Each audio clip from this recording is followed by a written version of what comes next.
మీ పిల్లల భవిష్యత్తు కోసం హైదరాబాద్ లో the best school future spark international school.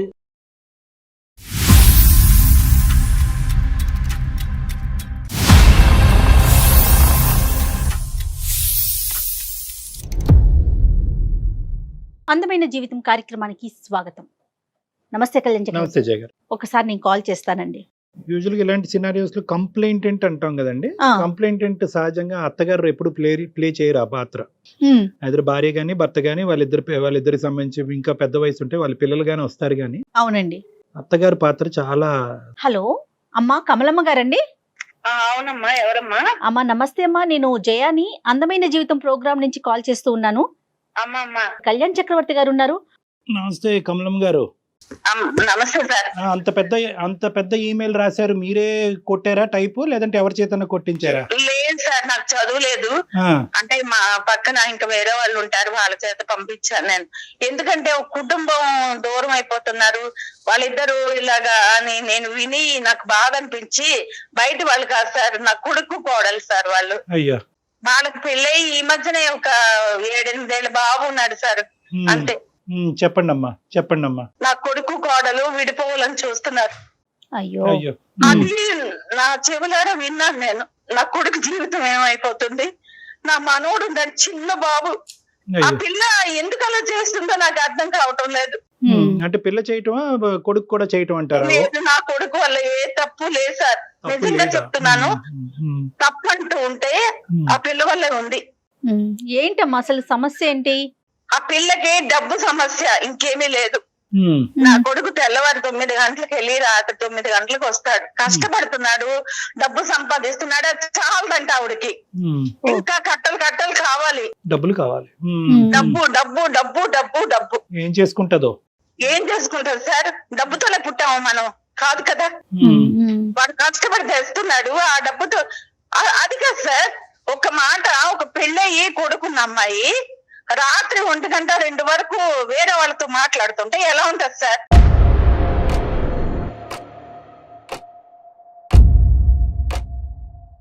తప్పంతా నా కోడలదేనమ్మా, తప్పంతా నా అదే, కోడలదే. ఒకటి కమలం గారు, విత్ డ్యూ రెస్పెక్ట్స్ మీ వయస్ కి మనం ఏంటంటే ఒక సైడ్ వచ్చేద్దాం. ఈ ప్రయాణంలో ముందే ఒక సైడ్ వస్తే కనుక ఏంటంటే ఏమో అనేటటువంటి ఆలోచన మాకు రావచ్చు. కాబట్టి అసలు సమస్య ఏంటి? డబ్బు సమస్య, లేదంటే ఫోన్ లేట్ గా మాట్లాడటం సమస్య ఏంటి అనేది వివరిస్తే కనుక దానికి అనుకూలంగా మన అమ్మాయితో మాట్లాడటానికి కానీ, లేదంటే మీకు ఏదైనా సలహా ఇవ్వటం కానీ చేద్దాము. నా ఉద్దేశం ఏంటంటే ఫస్ట్ మీరు ఉన్నది ఉన్నట్టుగా చెప్పండి. ఉన్నది ఉన్నట్టుగా చెప్తున్నాను సార్. ఇంట్లో భర్త అనేవాడు ఉన్నాడు, పిల్లడు ఉన్నాడు, రాత్రి 2 వరకు పరాయి మగాళ్ళతో మాట్లాడవలసిన పని ఏంటి సార్?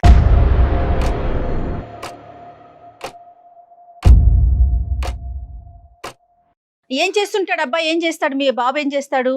అబ్బాయి ఒక ఆఫీసులో జాబ్ చేస్తున్నాడు. ఎంతవరకు ఉంటుందమ్మా ఇన్కమ్? ఇన్కమ్ అంటే ఒక 35,000 40,000 వస్తుంది. మీరు ఎంతమంది ఉంటారు? చాలదు అంటే ఎక్కడ నుంచి తెస్తాము, మనం సరిపెట్టుకోవాలి ఆడవాళ్ళు. కాదమ్మా, కుటుంబ సభ్యులు ఎంతమంది ఉంటారు? కుటుంబ సభ్యులు ఎవరు ఉంటారు? బాబు, మా అబ్బాయి, మా కోడలు. ఓకే. మీరు ఎక్కడ ఉంటారమ్మా? నేను పక్కనే ఉంటాను. ఆహా. నాకు ఇవన్నీ తెలిసి నేను వచ్చాను. కొద్ది రోజులు ఉంటే అసలు అమ్మ ఏం చేస్తుంది ఏంటి అర్థం అవుతుందని నేను వచ్చాను సార్. మీ వారమ్మా? మా వారు లేరు సార్, చనిపోయారు. మీరు ఇప్పుడు ఆర్థికంగా వాళ్ళ మీద డిపెండెంటా? వాళ్ళు మీ పోషణ గురించి మీ అబ్బాయి చూసుకోవాలా? అంటే ఏదో మా ఆయన సంపాదించింది కొంత ఉంది, అదేదో దాంతో నేను బతుకుతున్నాను. పిల్లల మీద ఆధారపడట్లేదు. ఆవిడకి అసలే డబ్బు పిచ్చి, ఇంకా నేను కూడా ఆధారపడితే ఆ పిల్లల జీవితం ఏమవుతుంది సార్? అది అంతవరకు అర్థమైందమ్మా. మీరు వాళ్ళ మీద ఆధారపడట్లేదు అన్నది అర్థమైంది. సో మీ వల్ల ఏమి వాళ్ళిద్దరి మధ్యన డిస్టర్బెన్స్ లేదు. ఆర్థిక సమస్యలు అనేటటువంటిది రాలేదు. ఆ అమ్మాయి అయితే సంపాదించట్లేదు. ఆ అమ్మాయి ఏమైనా చదువుకుందమ్మా? చదువుకుంది సార్, చదువుకుంది. ఈ ఆర్థిక అంటుంది నాకు ఈ డబ్బు చాలదు, నేను ఏదో అంటే వేరే బిజినెస్ చేసి నేను సంపాదించి నా కొడుకు, నా హస్బెండ్, నేను ఉండాలి. ఒక అమ్మాయిని పిలుస్తాను, ఒక్కసారి మాట్లాడండి సార్. ఒక సెకండ్ కమలం గారు, ఒక నిమిషం. ఇప్పుడు అమ్మాయిని పిలవటం అనేది చాలా సులువైనది. మాకేంటంటే కొద్దిగా హిస్టరీ అనేది క్లారిటీ రాకుండా అమ్మాయితో మాట్లాడితే కనుక ఇంకా అపార్థాలు వస్తాయి. నేను అనేది ఏంటంటే డబ్బు సమస్య అనేటటువంటిది 8 సంవత్సరాలు బట్టి ఉందా, ఇప్పుడేనా? అంటే ఈ మధ్య కాలంలో ఈ ఎక్కువ మధ్య కాలం. పెరిగింది. Point number 1. పాయింట్ నెంబర్ 2 ఏంటంటే ఇప్పుడు ఈ రెండిట్లో ఏది పెద్ద సమస్య అని మీరు అనుకుంటున్నారు? బాబు ఏ సమస్య వల్ల ఎక్కువ ఇబ్బంది పడుతున్నాడు? ఈ లేటుగా ఫోన్లు మాట్లాడటమా, లేదంటే ఆ అమ్మాయికి ఆర్థికంగా అమ్మాయికి అంత స్వేచ్ఛ లేకపోవటం, ఇంకా డబ్బులు ఎక్కువ కావాలి అని అనుకోవటం, ఈ రెండిట్లో ఏది పెద్ద సమస్య? ఇప్పుడు భర్త అనేవాడు కష్టపడి వస్తాడు సార్, అర్థమైంది. వాడికి మంచి చెడ్డ చూడాలి కదా, ఇంట్లో ఎలా ఉంది. కరెక్ట్. అది లేకుండా నువ్వేమో ఫోన్ చేసుకొని వాళ్ళే చేసుకొని వీళ్ళే చేసుకొని ఆ బెడ్రూమ్ నుంచి కదలకుండా అక్కడే ఉండి వస్తే ఎలాగ ఉంటుంది సార్? కదమ్మా, అర్ధరాత్రి 2 వరకు మాట్లాడుతుందంటే అమెరికా మాట్లాడుతుందా, ఇండియా అయినా? మరి ఎక్కడ మాట్లాడితే వస్తుందో నాకైతే తెలియదు సార్. అమ్మాయి అయితే మాట్లాడుతుంది, నేను అడిగితే నేను బిజినెస్ చేస్తున్నాను, వాళ్ళతో మాట్లాడాలి, రాత్రి ఉండదు పగలు ఉండదు అని అంటుంది సార్. నాకు అమెరికా మాట్లాడుతుందా, అండమాన్ మాట్లాడుతుందా? ఆన్లైన్ బిజినెస్ ఏమైనా చేస్తా ఉందమ్మా? ఏదో ఆ బిజినెస్ నాకు తెలియవమ్మా, నేను చదువుకోలేదు, నాకైతే తెలియదు. ఇంకా నేను వేరేదేమో అని కంగారు పడ్డాను. బిజినెస్ అయితే కనుక కొంతవరకు ఆలోచించవచ్చు, అమ్మాయి కాళ్ళ మీద అమ్మాయి నిలబెట్టడానికి ట్రై చేస్తుంది. వేరేవేమీ లేదు సార్, వేరే మనం కళ్ళతో చూడని మనం చెప్పలేం కదా. సర్లేండి, లేదంటే లేదనే అనుకోవాలి. మన కళ్ళతో చూడకపోతే ఒకటి, చూస్తే ఒకటి, అలా వద్దులే అమ్మా. ఆ యాంగిల్లో వెళ్తే కనుక ఇది ఇంకా జటిలం అవుతుంది సమస్య, అది వద్దు. వీళ్ళిద్దరి మధ్యన ఇప్పుడు మీరు ఉండటం అనేది ఏమైనా సమస్య అంటే మీ వైపు కూడా అమ్మాయి ఏమన్నా ప్రాబ్లమాటిక్ సిచ్యువేషన్ క్రియేట్ అవుతుంది? పెద్దావిడ వస్తుంది, పెద్దావిడకి చెప్తుంది. సర్వసహజంగా మనం వినేది ఇదే, కొడుకెళ్ళి తల్లికి చెప్తున్నాడు, అన్ని కబుర్లు అక్కడ చెప్తున్నాడు, కాబట్టి అదంతా ఈ అబ్బాయి నేర్చుకుని వచ్చిన అమ్మాయి ప్రతాపం చూపెడుతున్నాడు అనేది. మీరేమన్నా వాళ్ళిద్దరి మధ్యన సమస్య దూరంగా ఉన్నా కూడా? ఆవిడ అనుకుంటుంది సార్ నేను సమస్య కాదు, నాకు బిడ్డ ఉండి నాకు తను ప్రాబ్లమ్స్ లో ఉంటే నేను ఆలోచిస్తాను కదా నా కూతురు అని. మీ కోడలికి అలాగే నా బిడ్డని వాళ్ళిద్దరూ విడిపోకూడదు. నా బాధ అంతా ఏంటంటే ఇంకొక అత్తగారు అయితే అత్తగారిని గయ్యాలుగా చూపిస్తున్నారు తరతరాల నుండి. ఆ రోజులు మారినాయిలేమ్మా, రోజులు చాలా మారాయి, పూర్తిగా మారిపోయాయి. మనం ఇంకా అక్కడే ఉండొద్దు. సో ఈ అంశం ఇక్కడ మన గడప దాటి వాళ్ళ కుటుంబం వరకు వెళ్ళిందా, కోడల కుటుంబం వరకు వెళ్ళిందా, వాళ్ళ అమ్మ నాన్నల యొక్క ప్రమేయం ఇందులో ఉందా? వాళ్ళు ఏమంటున్నారు? వాళ్ళు నాకు తెలిసి తను డబ్బు డబ్బు అంటుందంటే సంపాదించి వాళ్ళకి అన్నవాడికి పెడతామని. వాళ్ళే ఉన్నతమైన వాళ్ళు కాదు, నా కొడుకే తక్కువ సంపాదిస్తున్నాడు ఫీలింగ్ గానీ వాళ్ళే ఉన్నతమైన వాళ్ళు కాదు. ఈ డబ్బు తీసుకెళ్లి వాళ్ళకి ఇద్దామని ఆవిడ. అందులో వాస్తవాలు ఏంటి అవాస్తవాలు ఏంటి అన్నది మనం ఆలోచిద్దాం అమ్మా. కానీ మీరు వాళ్ళిద్దరు విడిపోతారనే అంశం మీకు ఎలా తెలిసింది? మీరేం విన్నారు, చూసారా? నేను 10 రోజుల క్రితం విన్నాను సార్. అంటే నేను వచ్చి ఈ మధ్య ఒక 1.5 month అవుతుంది ఇక్కడికి బాబు దగ్గరికి వచ్చి. ఏదో పిల్లడు కొంచెం దగ్గర ఉంటే ముసలి వాళ్ళం కదా, సెలవులు కదా ఇప్పుడు, ఏదో పిల్లడు దగ్గర ఉంటే వాడిని చూసుకోవచ్చు అని ఒక ప్రేమతో నేను వచ్చాను. వస్తే ఒక రోజు నేను వాళ్ళ అన్న మాటలు విన్నాను. నా కొడుకైతే అనలేదు సార్. తన ఏమంటుందంటే విడిపోదాం, నీకు ఇష్టం లేకపోతే విడిపోదాం, నేను ఇలాగే ఉంటాను.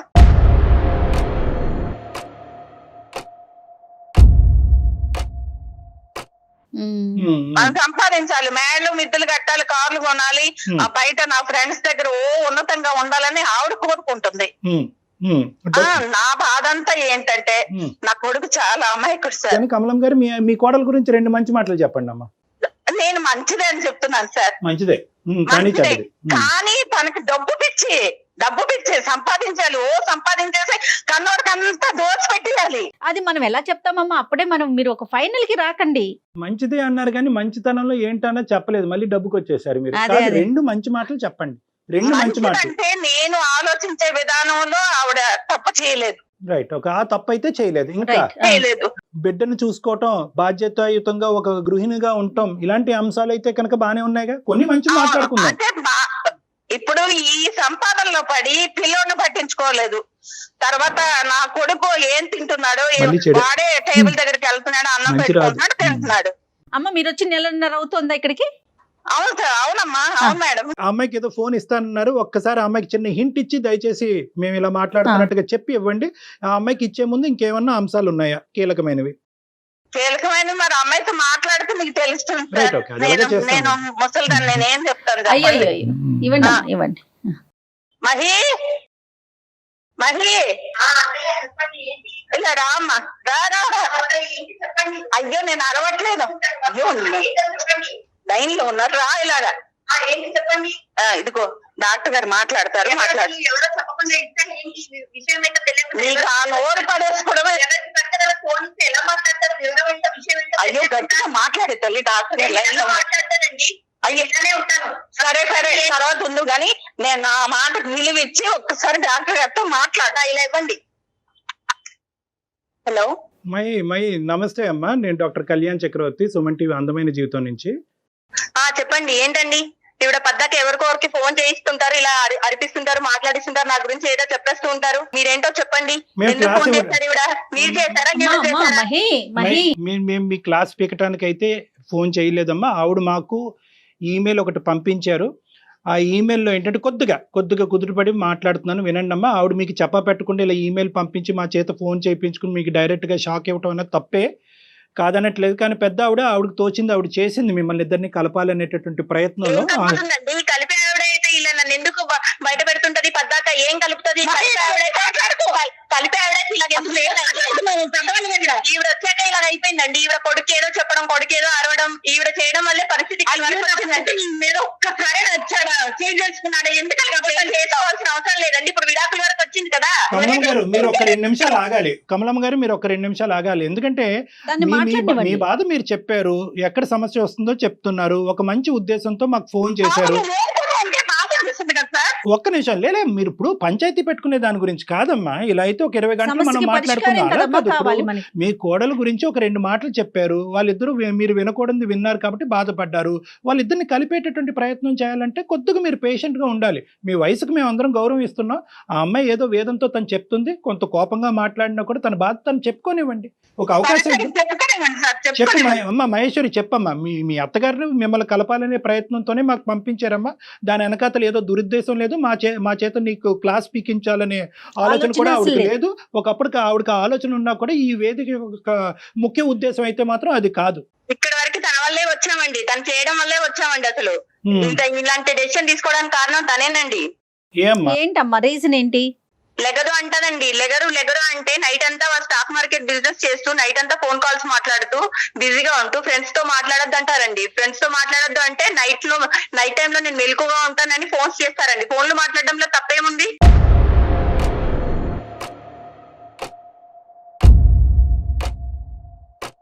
సార్ ఫోన్లు మాట్లాడకూడదు అంటారండి. మధ్యాహ్నం 12 గంటలకు లేస్తుందా? నైట్ అంతా ఫోన్ కాల్స్ మాట్లాడి బిజినెస్ సంపాదించినప్పుడు లేట్ అవుతారండి. లేట్ అవుతుంది ఉదయము.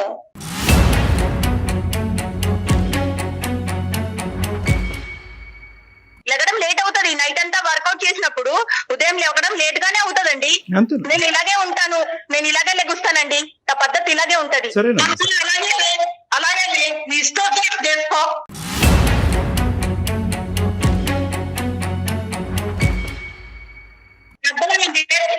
పెద్దవాళ్ళు అర్థం చేసుకొని మాట్లాడాలి. ఫోన్లు మాట్లాడుతున్నది అంటే ఫోన్లు ఎందుకు మాట్లాడుతున్నారు, దేనికోసం మాట్లాడుతున్నారు మీకు తెలుసా అండి?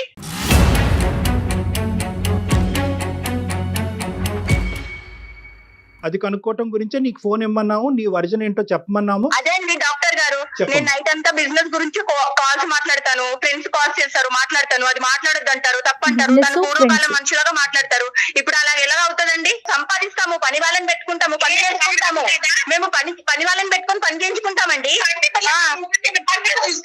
పని వాళ్ళు చేసే పని వాళ్ళు చేస్తారు, మా పని మేము చేస్తామండి. చెయ్యను, నేను చేయకపోతే మీరు చేస్తున్నారా? చెయ్యనండి, నేను ఇలాగే ఉంటాను. డాక్టర్ గారు వాడు చిన్న చెయ్యనండి.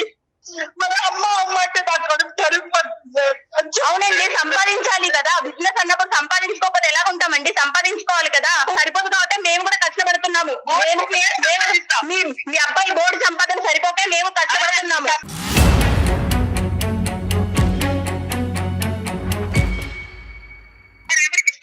నా సంపదను ఎవరికైనా ఇచ్చుకుంటానండి, ఎవరికైనా ఇచ్చుకుంటాను అత్తయ్య గారు. నేను ఎవరికైనా ఇచ్చుకుంటాను అత్తయ్య గారు. నా సంపాదన నా ఇష్టం అండి.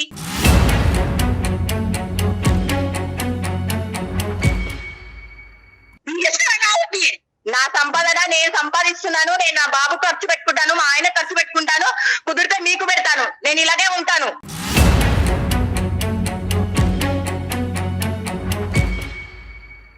నీకు పెళ్లి కాకపోతే మేము అడిగే ప్రసక్తి లేదు. నీకు పెళ్ళి ఈ మొగుడు పిల్లడు ఉండేటప్పుడు నువ్వు ఎవరికి ఇస్తున్నావు డబ్బులు? ఎవరికి ఇస్తాను? నా సంపాదన నేను ఎవరికైనా ఇస్తాను. ఈ అబ్బాయి సంపాదన ఎవరికి ఇవ్వట్లేదు కదా.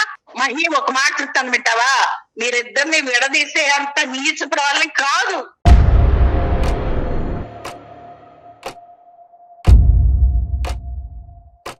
మీరు వచ్చాకే గొడవలండి. మీరు రాకముందు బాగానే ఉన్నాము. ఎందుకు వచ్చాను వచ్చారా 4 రోజులు ఉన్నారా వెళ్ళిపోయారా అంటే ఇలా తగ్గులు పెట్టడానికి వచ్చినట్టుగా ఉన్నారు మీరు.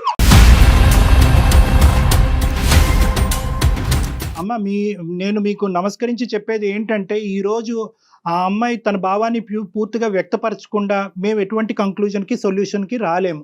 ఆడది సంపాదించుకుంటూ తన కాళ్ళ మీద నిలబడటం అనేటటువంటి దాన్ని మనం ఎవరు ఖండించట్లేదు, దాన్ని తప్పుగా చూసేటటువంటి ఉద్దేశం ఎవరికీ లేదు. ఆ అమ్మాయి తన కాళ్ళ మీద ఆర్థికంగా నిలబడాలి అని అనుకుంటుంది, సంపాదించాలి అని అనుకుంటుంది, తన సంపాదించే డబ్బుతో కుటుంబాన్ని పోషించాలి అనుకుంటుంది. కానీ ఏదో తను పోషించట్లేదు సార్. మరి నా బాధ అదే కదా. ఏమవుతుందమ్మా, ఏం చేస్తుంది? బాధపడుతున్నాడు. ఒకటి, ఆ అమ్మాయి సంపాదించుకుంటుంది, తన కాళ్ళ మీద తను నిలబడాలి అనుకుంటుంది, ఆర్థిక పరమైనటువంటి స్వేచ్ఛ కోరుకుంటుంది, ఆ డబ్బులు తీసుకెళ్లి బ్యాంకులో వేసుకుంటుందో, కొడుక్కో బిడ్డకో ఖర్చు పెట్టుకుంటుందో అనేటటువంటి ఒక అంశం. మహేశ్వరి గారు, మీరు ఉద్యోగం చేయాలి, స్టాక్ మార్కెట్ చేసుకోవాలి అనేటటువంటి ఉద్దేశం మీకు ఉంటే ఇంత రాత్రే చేయాలా? పగటిపూట చేసి రాత్రిపూట మీరు పడుకుని తొందరగా లెగిసి మిగతా బాధ్యతలను అన్నింటినీ నిర్వర్తించడంలో అవకాశం ఉందా లేదా? నా ఇష్టం సార్, నేను రాత్రిపూట చేసుకుంటాను, నేను ఇలాగే ఉంటాను. మగలు చేయడం కుదరదండి, నేను రాత్రుల్లో చేస్తాను, నేను ఇలాగే ఉంటానండి, నేను ఇలాగే చేయగలను. మీ ఇష్టం వచ్చినట్టు ఎవరి ఇష్టం వచ్చినట్టు వాళ్ళు ఉండొచ్చండి. అమ్మ ఇది కుటుంబం. అమ్మ ఈ కుటుంబం అనేటప్పుడు ఏంటంటే నీ భర్తకు కావాల్సినటువంటి కొన్ని అంశాలు ఉంటాయి. ఒకటి ఎలా ఉన్నానో అత్తింట్లో కూడా అలాగే ఉండాలనుకుంటున్నానండి. నా నేచర్ ని నేను నేచర్ కాదమ్మా, నీ నేచర్ ని మార్చుకోమని నేను చెప్పట్లేదు. జీవితంలో ఒక కుటుంబం అనేటటువంటిది ఉన్న తర్వాత దాంట్లో అడ్జస్టబిలిటీ అండ్ ఫ్లెక్సిబిలిటీ అనే రెండు చాలా ప్రధానమైనటువంటి అంశాలు ఉంటాయి. నీ భర్త నీకు అడ్జస్ట్ అవ్వాలి, నువ్వు మీ భర్తకి అడ్జస్ట్ అవ్వాలి. నేను ఎవరికి భయపడనండి, నేను ఎవరి మాట వినను. ఇంటికి లెక్కుస్తాను. ఎప్పుడు చూడు నా గురించి మాట్లాడుకోవడము, నన్ను తక్కువ చేసి మాట్లాడడము, ఈ తల్లి కొడుకులు ఎప్పుడు నేను ఏం చేసినా తప్పనడము, కూర్చున్నా తప్పే, లెగిసినా తప్పే, ఏ కోణంలో చూసినా తప్పే అంటారండి. ఒకప్పుడు ఏదైనా అవకాశం ఉండి అందరూ పనిచేసేటటువంటి విధంగా పగలే పనిచేసేటటువంటి అవకాశం ఉన్నా కూడా ఇదే సంపాదన మీరు చేయరా అంటే నాకు తెలియక అడుగుతున్నారు. మీరు ఏ వ్యాపారం చేస్తున్నారో, ఎవరితో మీరు అంత రాత్రప్పుడు మాట్లాడుతున్నారో అనే సబ్జెక్ట్ నాకు అనవసరం. ఒకప్పుడు అటువంటి అవకాశం ఉంటే కనుక మీరు చేయరా? లేదండి, నేను ఈ టైంలోనే నాకు కుదురుతుందండి, ఈ టైంలోనే నాకు వర్కౌట్ అవుతుంది, ఈ టైంలోనే ఎక్కువ సంపాదన వస్తుందండి, డేలో చేసేంత రాదండి.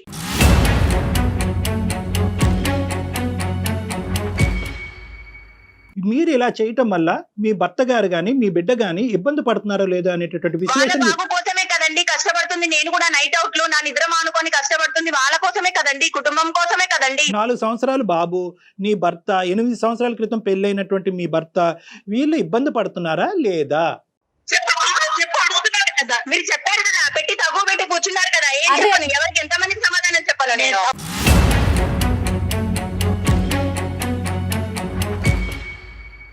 అమ్మ నువ్వు చాలా విపరీతమైనటువంటి ఇమోషన్ తో మాట్లాడుతున్నావు నాకు అర్థం అవుతుంది. ఆ ఇమోషన్ లో ఎక్కడ కూడా రేషనాలిటీ, లాజిక్ కనిపించట్లేదు.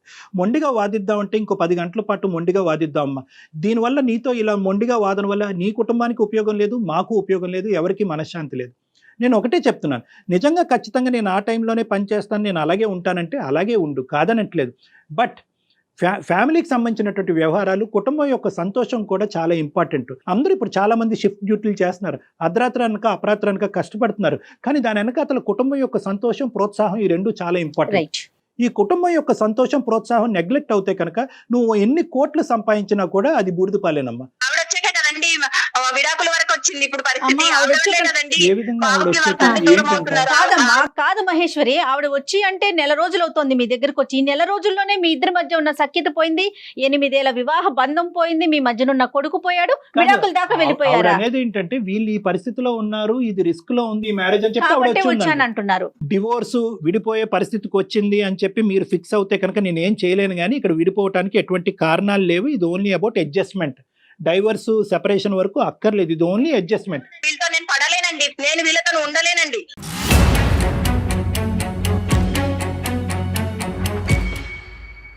కాదు మేడం, మీరు వీళ్ళతో ఉండకపోవటానికి ఇంకేం కారణాలు ఉన్నాయి? ప్రతిదానికి తప్పు పడతారండి. ఇలా పడితే నేను ఇలా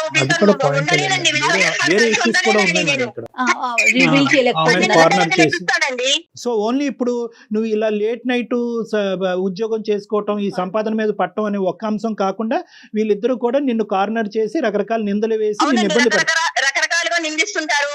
రకరకాలుగా వేధిస్తుంటారు వీళ్ళు. ఫోన్ లైన్ లో చెప్పలేని అంశాలు ఏమైనా ఉన్నాయా వాళ్ళకి సంబంధించి ఇప్పుడు మనకి ప్రోగ్రామ్ లో?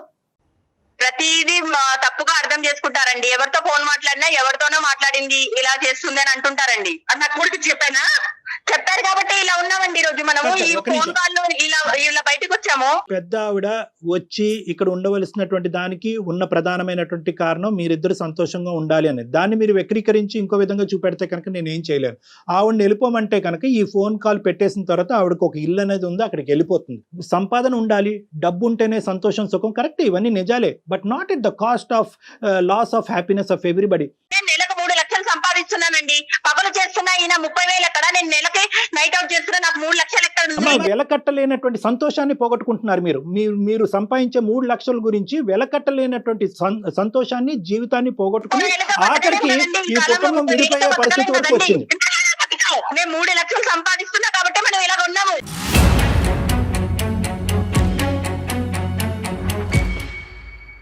మీరు సంపాదిస్తున్నారు కాబట్టి మేమందరం మీ మీద కక్ష కట్టాము అని చెప్పి దయచేసి మీరు అనుకోవద్దు. అదే సంపాదన కొద్ది కాంప్రమైజ్ అవుతాయి కనుక 2 వస్తాయి కదా, సంతోషం వస్తుంది, డబ్బు వస్తుంది, సుఖం వస్తుంది.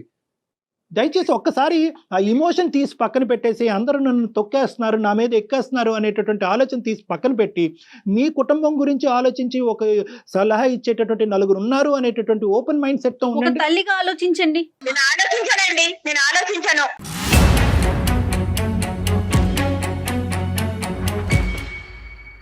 మీ ఉద్దేశం ఏంటి? మరి వాడిని ఎవరు చూస్తారు? వాళ్ళే చూసుకుంటారండి. నేను వాళ్ళకేం పనమ్మా? వద్దనుకుంటున్నారు కాబట్టి నేను కూడా వాళ్ళని వద్దనుకుంటున్నానండి. మహి గారు చూసుకుంటారండి, బాబుని వాళ్ళు చూసుకుంటారు. మహి గారు ఒక్క మాట చెప్తానండి. నెలకు మీరు 3 లక్షలు సంపాదిస్తున్నారేమో, 30 కోట్లు సంపాదించే స్త్రీలు కూడా చాలా మంది ఉన్నారండి. సంసారాన్ని చక్కబెట్టుకుంటున్నారు, అందులో ఎటువంటి సందేహం లేదు. నేను 30 కోట్లు సంపాదిస్తున్నా, నా పిల్లల్ని వేరే వాళ్ళు చూసుకుంటారు, నా మొగుడిని వేరే వాళ్ళు చూసుకుంటారంటే ఎట్లాగమ్మా? ఆ సంపాదించిన డబ్బులు ఎవరి కోసం నువ్వు సంపాదించేది? ఒక్కటే మాట, నీకు ఫోన్ చేసిన దగ్గర నుంచి నువ్వు ఒకటే మాట చెప్తున్నావు, నేను ఇట్లానే ఉంటా. ఇట్లానే ఉంటే ఎవరికి నష్టం?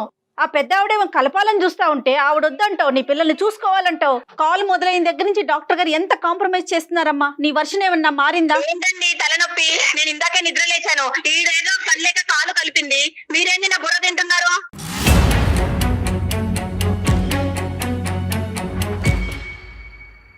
నేను వెళ్ళిపోతున్నాను. అమ్మా ఒక్క నిమిషం. హలో మహేశ్వరి గారు. ఇంకా తన వర్షన్ తనదే డాక్టర్ గారు, తన ఎవరి మాట వినదు నాకు అర్థమైనంత వరకు. అమ్మా విన్నారు కదా? వెళ్ళిపోయిందమ్మా, అమ్మాయి వెళ్ళిపోయిందా? ఇప్పుడు మీరు చెవులారా విన్నారు కదా? వెళ్ళిపోయిందా అమ్మా కమలమ్మ గారు? వెళ్ళిపోయింది, రూమ్ లోకి వెళ్ళిపోయి. సరే నా మాట వినండి కమలమ్మ గారు, ఒక్క నిమిషం. కమలమ్మ గారు ఒక్క నిమిషం. ఏమవదు, ఏమి జీవితం ఏమి అవదు, నాకు ఆ కాన్ఫిడెన్స్ ఉంది. నేను చెప్పేది ఒక్కసారి జాగ్రత్తగా వినండి, మీరు బాధపడకండి. ఈరోజు మీరు ఇక్కడ ఏదో చేద్దామని చెప్పి మీరే నిందలకు గురవుతున్నారు. మీ అమ్మాయి, మీ కోడలికి మీ మీద ఉండేటటువంటి గౌరవం 0%. అంతే. సో కాబట్టి అప్పుడు ఏమవుతుందంటే మీరు రామా అన్నా కూడా అక్కడ బూతులాగే వినిపిస్తుంది. సో ఇక్కడ కావాల్సింది ఏంటంటే, ముఖ్యంగా నేను ఒకటి చెప్తాను ఈ సమస్యకి సలహా. ఇక్కడ ఏంటంటే మీరు తప్పుకోవాలమ్మా, ఇక్కడ పిక్చర్ లోంచి మీరు తప్పుకోవాలి. ఎందుకంటే ఇక్కడ మొత్తం ఒకటి వినండి, ఒక్క నిమిషం కమల గారు. మీరు చేసేటటువంటి ప్రయత్నం, మీరు నచ్చ చెప్పడానికి ట్రై చేశారు, వచ్చి నెల 15 రోజులు ఇక్కడ ఉన్నారు, మాకు ఈమెయిల్ పంపించారు, అయినా కానీ ఆ అమ్మాయి పట్టినటువంటి కుందేలుకి 3 కాళ్ళు అన్నట్టుగా అదే పాట నేనింతే అని చెప్పి ఆ అమ్మాయి సినిమా ఆ అమ్మాయి రాసుకుంటుంది. ఇక్కడ మీరు విత్డ్రా అవ్వండి, మీ వల్ల అవ్వనప్పుడు మీరు విత్డ్రా అవ్వండి. అవకాశం ఉంటే కనుక ఆ పెద్దలతో మాట్లాడండి. ఎవరైతే ఆ అమ్మాయి పేరెంట్స్ తో ఒకసారి మీరు మాట్లాడి పరిస్థితి ఎలా ఉంది, ఇక్కడ నేను కూడా కలపడానికి ప్రయత్నం చేస్తే కనుక నేను కూడా అవమాన పాలు అవుతున్నాను కాబట్టి మేము అందరూ కూర్చుని ఒక్కసారి ఈ పిల్లల్ని కలిపేటటువంటి ప్రయత్నం చేద్దాం. ఎందుకంటే కనుక డాక్టర్ గారితో కూడా మాట్లాడిన తర్వాత ఇది అసలు విడాకుల వరకు పోవలసినటువంటి అంశమే కాదు అని చెప్పి తుంచేశారు అనేటటువంటి ఒక మాట చెప్పి దయచేసి పెద్దవాళ్ళని ఇన్వాల్వ్ చేయండి. నెంబర్ 1. వినండి మీకు బీపీ ఉందని చెప్పారు, దయచేసి మీ ఆరోగ్యం పాడు చేసుకోకండి. ఈ రోజు మీ ఆరోగ్యం కాపాడుకోవాల్సినటువంటి బాధ్యత మీ మీద ఉంది. ఇది కలపాలి అనేటటువంటి ప్రయత్నం ఎంతో, మీ ఆరోగ్యం కూడా చూసుకోవాల్సినటువంటి బాధ్యత కూడా మీరు. నెంబర్ 2 ఏంటంటే, ఇలాంటి అంశాల్లో యూజువల్గా మీలాంటి పెద్దవాళ్ళు ఒక మంచి ఉద్దేశంతో మా లాంటి వాళ్ళ దగ్గర తీసుకొచ్చినప్పుడు ఇదే ప్రాబ్లం ఏమవుతుందంటే, ఆటోమేటిక్గా వీళ్ళు ఏమనుకుంటారు, అదిగో ఆవిడ ఆల్రెడీ మొత్తం అంతా కథ అంతా చెప్పేసింది, డాక్టర్ చేసి తీసుకుని ఇరుగు పొరుగుకి ఎలాగా చెప్పింది, మా అమ్మ నాన్న చేతి కూడా క్లాస్ పీకించింది, ఇప్పుడు డాక్టర్ చేతి కూడా క్లాస్ పీకించాలనే ప్రయత్నం చేసి మీ మంచి ఉద్దేశాన్ని వాళ్ళు పనిష్మెంట్ కింద భావిస్తూ ఉంటారు. ఇలాంటప్పుడు ఏం చేయాలంటే భార్యాభర్తలుగా వాళ్ళిద్దరే అనుకుని కూడబలుక్కుని కౌన్సిలింగ్కి వస్తే చాలా బాగుంటుందమ్మా.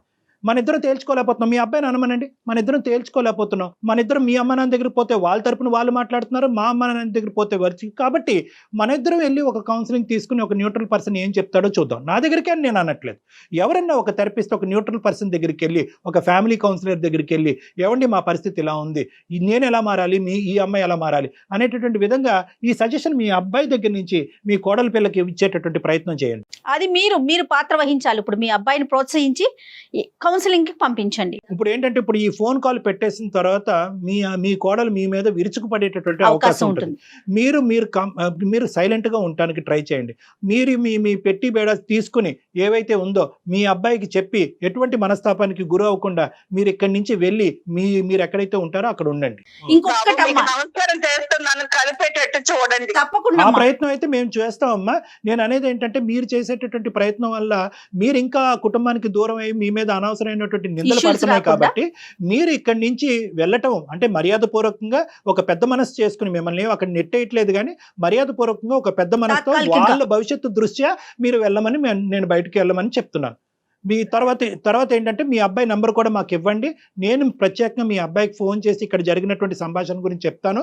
ఎందుకంటే నువ్వు మా అమ్మని మెడపట్టుకుని బయటకు గెంటేసావా అనేటటువంటి అపార్థంతో మీ అబ్బాయి ఆ అమ్మాయి మీద విరుచుకుపడి వాళ్ళిద్దరి మధ్యన గొడవలు ఎక్కువ అవ్వచ్చు. కాబట్టి మీ అబ్బాయికి ఫోన్ చేసి నేను శాంతింపు చేస్తాను. ఒకసారి మీ అబ్బాయి నంబర్ కూడా మాకు ఇవ్వండి అమ్మా. సరే సార్. రైట్ అమ్మా, థ్యాంక్ యూ సో మచ్. నమస్తే. నమస్తే. Thank you. డాక్టర్ గారు, మనం మాట్లాడుతున్నంతసేపు అదే రెబల్ గా మాట్లాడుతుంది. అత్తగారితో ఎలా మాట్లాడుతుందో అన్నోన్ పర్సన్స్ మనం అలానే మాట్లాడుతుంది కదా, ఎందుకు తన అంత అబ్నార్మల్ గా బిహేవ్ చేస్తోంది? ఒకటమ్మా, ఆబ్వియస్లీ ఏంటంటే చూసే వాళ్ళకి మీకు అందరికి అర్థమయ్యేది ఏంటంటే కనుక ద వే ఆవిడ ఈమెయిల్ పంపించడం, సడన్ గా ఫోన్ కాల్ వచ్చింది మాట్లాడు అని చెప్పారు, అది కోపం ఆబ్వియస్లీ. ఎందుకంటే ఎంతమంది చేత మాట్లాడిపించిందో ఆ పెద్ద ఆవిడ ఈ విధంగా. సో అందులో ఆ 100 మందిలో మనం ఒక్కలం. సో అందరి చేత ఆ అమ్మాయి ఇలా మాట పడవలసినటువంటి అవసరం లేదు అనే ఫీలింగ్ తో అందరినీ ఎలా ట్రీట్ చేస్తుందో మనల్ని కూడా అలాగే ట్రీట్ చేయడం అదేమీ మనకు. రెండో అంశం ఏంటంటే ఇక టీమింగ్ అప్ ఎఫెక్ట్ అమ్మ, చాలా కుటుంబాల్లో ఇదే. ఇప్పుడు ఎందుకంటే ఎంత కాదు అనుకున్నా పెద్ద ఆవిడ వీళ్ళిద్దరిని కలపాలనేటటువంటి ప్రయత్నం చేయాలని అనుకున్నా కూడా నింద ఎవరి మీద వేస్తుంది? అమ్మ నీ కోడల గురించి 2 మాటలు చెప్పు, 2 మంచి మాటలు చెప్పని ఒక మాట అన్నా చెప్పిందా? చెప్పలేదు. కొడుకు గురించి చాలా మాటలు చెప్పింది, కోడల గురించి నింద. సో ఆటోమేటిక్గా ఇక టీమింగ్ ఎఫెక్ట్ వస్తుంది. మీరు అందరూ ఒకటి, నేను ఒక్కదాన్ని ఒకటి. ఆఖరికి ఆ ఫ్రస్ట్రేషన్ లో అమ్మాయి ఏమైందంటే కనుక ఏం ఉద్యోగం చేస్తుంది, ఎంత సంపాదిస్తుంది, ఏ టైం పడుకుంటుంది, బాధ్యతలను ఎంత విస్మరిస్తుంది అన్ని తీసి పక్కన పెట్టేసి నా దారి రహదారి నేను ఇంతే అనేటటువంటి విధంగా మాట్లాడుతుంది. ఇది రెండో అంశం. మూడో అంశం ఏంటంటే ఇప్పటికీ కూడా ఈ 8 సంవత్సరాల ప్రయాణంలో ఆ అమ్మాయి చెప్పలేనటువంటిది, ఈ రోజు ఈ విశ్లేషణలో చెప్పకూడనటువంటి అంశాలు చాలా చెప్పలేదు మనకు అమ్మాయి. అసలు ఏం మాట్లాడట్లేదు. ఏంటంటే ఈ రోజు ఉద్యోగం చేసి ఈ విధంగా నిలబడటం అనేటటువంటిది ఓన్లీ 10% ఆఫ్ ద షో అని నాకు అనిపిస్తుంది. ఇక్కడ కొడుకు దగ్గర నుంచి కానీ అత్తగారి దగ్గర నుంచి కానీ, అంటే డ్యూ రెస్పెక్ట్స్ పెద్ద ఆవిడ మంచి ఉద్దేశంతో మనకి ఈమెయిల్ పెట్టినా కూడా వాళ్ళు ఏ విధంగా 8 సంవత్సరాల పాటు ఈ అమ్మాయిని చూశారు, ఎటువంటి, ఎందుకంటే నిందలు అని చెప్పి చాలా మాట్లాడారు. సో బహుశా ఈ అన్ని ఫ్రస్ట్రేషన్ వల్ల ఆ అమ్మాయి అంత మొండిగా వాదిస్తుందని మనం అనుకోవాలి. రైట్ కళ్యాణ్ గారు, నమస్తే. సుమన్ టీవీలో మీ పర్సనల్ అండ్ బిజినెస్ ప్రమోషన్స్ కోసం కింది నెంబర్ కి కాంటాక్ట్ చేయండి.